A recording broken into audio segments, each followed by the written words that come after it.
केंद्र गृहमंत्री नित्यानंद राय को चिठी लिखिले गृहमंत्री दिव्यशंकर मिश्र। अपराध षडंगी कोविड नियम को न मानि जन्मदिन पालन को नहीं चिठी लिखिं दिव्यशंकर मिश्र। ये चिठी से कहते अपराजिता षडंगी कोविड गाइडलाइन को अमान्य कर 100 महिला धरी जन्मदिन पालन कर मास्क पिंधि ना कि सामाजिक दूरत्व बजाय रखी ना।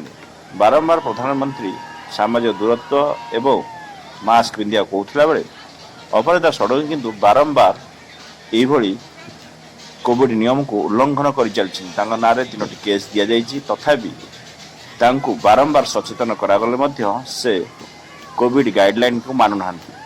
जड़े लोक रिप्रेजेंट होता बेले एभली अमान्य करवा ताहा अन्य लोक मानू प्रेरित कर।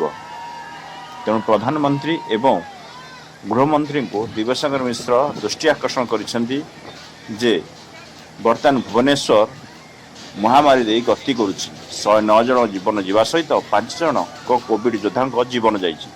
तेणु तांको परामर्श दिंतु से भविष्य जमती आउ एमिति कोविड गाइडलाइन को अमान्य करिवे नाही। ए चिठी रे उल्लेख करिसेंती दिव्यशंकर मिश्र।